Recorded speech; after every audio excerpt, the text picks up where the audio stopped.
Rodrigo, tá? Eu acho que o Goiás ele precisa trazer mais um 10. E vocês vão concordar comigo também nessa história.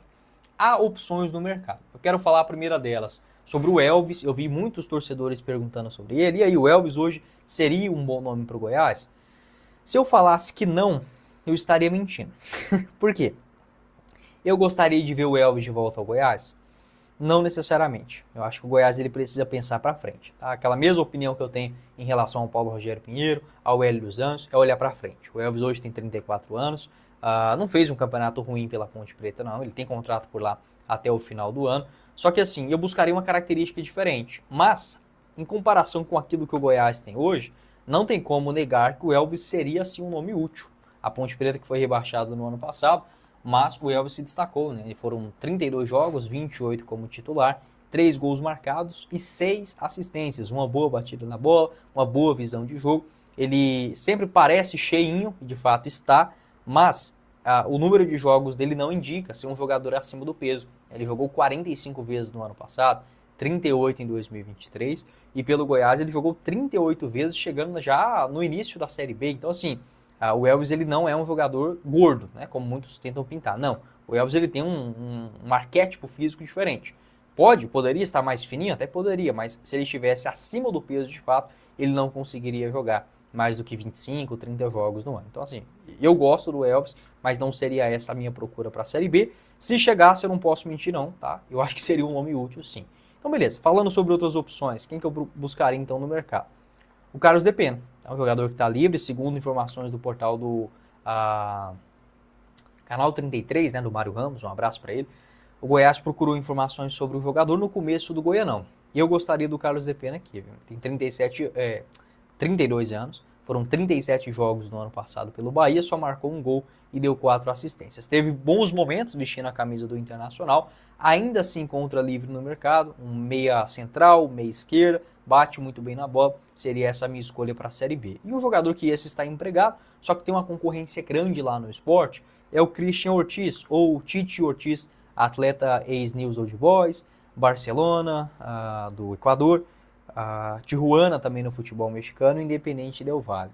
Ele fez 5 gols e deu 5 assistências no ano passado. Nessa temporada o esporte tem muitas opções para o meio de campo, tanto o Lucas Lima, o Johan também, ex-internacional e Palmeiras.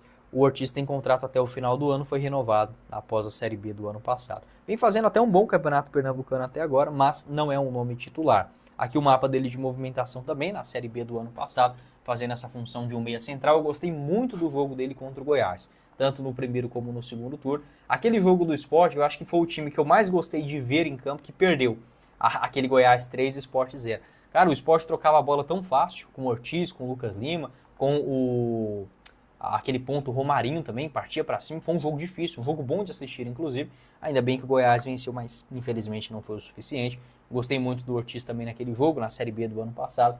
Ficaria sendo a minha sugestão. Nos principais jogos do esporte nessa temporada, ele não jogou como titular. Então, acho que ficaria aí um quê de olho nessa janela para os estaduais, de jogadores que atuaram nos estaduais. Ela se encerra somente no mês de abril. Esse era o nosso vídeo de hoje para falar sobre uma informação importante neste início de mês de fevereiro e algo que já nos próximos anos apresentará um novo estádio para o Goiás Esporte Clube, um novo velho já conhecido, o Estádio Serra Dourada. A tendência é que com a licitação vencida recentemente pela Construcap, o projeto final ele fique pronto entre 2027 e 2028. Claro, pode ser que eles ajustem o Serra Dourada para ficar um pouco melhor em questão de gramado, iluminação, dar uma repaginada e voltar a alugar o estádio. Até isso pode acontecer, mas não é o projeto. A intenção, a Construcap, que foi a vencedora do leilão realizado, sendo o único concorrente na disputa, um lance mínimo de 10 milhões de reais. E foi adquirido justamente por esse valor, porém, em 35 anos, né, tendo aí o direito de uso não só do Serra Dourada, mas de toda a praça esportiva por 35 anos e um investimento mínimo de 225 milhões de reais. Tá bom? Então, esta é o mínimo, né, o obrigatório.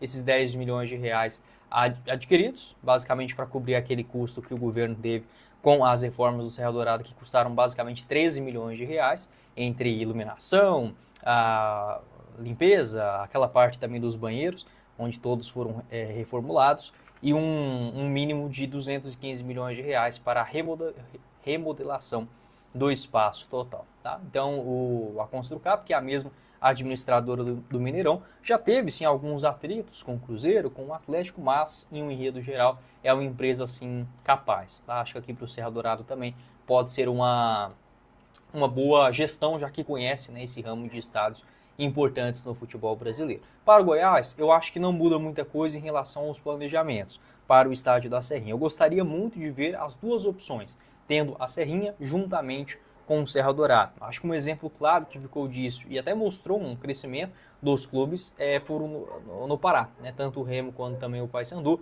onde tendo a opção dos seus estádios próprios, com a faixa de 15 a 17, 20 mil lugares no máximo, e o estádio maior sendo o Mangueirão amplamente reformado. Tá? Então eu vejo que o ideal para o Goiás também seria isso, para o Atlético. Eu acho ainda a Serrinha muito pequeno, 13 mil lugares é muito pouco. Então, por exemplo, às vezes o jogo tem capacidade para 17 mil lugares. Você leva para o Serra Dourada, que hoje tem capacidade para 30, ele vai ficar meio vazio. Então seria muito mais inteligente também o Goiás continuar com a sua ideia de ampliação da Serrinha, tá? Não muda nenhuma vírgula em relação a essa história. Tenta chegar aí numa capacidade de 25, 28 mil lugares, que é aquele plano inicial do Goiás. Eu penso que 25 mil já estaria bacana. Passando a demanda de jogos para acima desses 25 mil lugares, aí sim tendo uma excelente opção que é o Serra Dourada, ele estando 100%, tanto em relação ao gramado, à estrutura, à modernidade, até mesmo em relação à ampliação, né, que foi especulado, até mesmo de uma capacidade para 60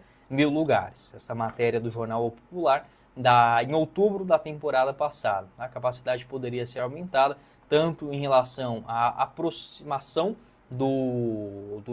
da arquibancada com o gramado. Isso é algo que vai sim acontecer, já em outros projetos também a gente já viu isso, é uma tendência natural para dar essa cara de arena. O Serra Dourada não será demolido, tá? Acredito que não, até por conta desse valor, né, de 215 milhões, pode ser que seja investido mais, só que para falar em um novo estádio, eu colocaria algo na faixa de pelo menos 500, 600, até 1 bilhão de reais, não seria nenhuma surpresa. A expectativa do governo era de ter este valor, né, de 35 anos por 1 bilhão de reais. Acabou que, por não ter essa concorrência, o valor mínimo foi adquirido desses 10 milhões mais 215 milhões de reais mínimos em relação ao investimento. Mas eu vejo que é assim algo positivo, tirando essa questão da mão do Estado, né? Isso é algo que eu sempre defendo, não só no Goiás. Eu não gosto de política, não gosto de politicagem no Goiás, no Estado também não seria diferente, mesmo tendo no momento alguns dirigentes, alguns governantes que conseguem tocar o barco, não prejudicar o cidadão, mas isso tem vida curta, né? Aí vem outra gestão, enfim, acaba estragando tudo aquilo que foi feito. Então eu sou muito mais pragmático, eu prefiro muito mais um cenário de investidores externos que, se não der certo, eles tomarão prejuízo. E isso é talvez o maior motivador que existe na mente do ser humano. Então, para mim, não tinha outro caminho para o Serra Dourada a não ser uma privatização, e esta licitação vencida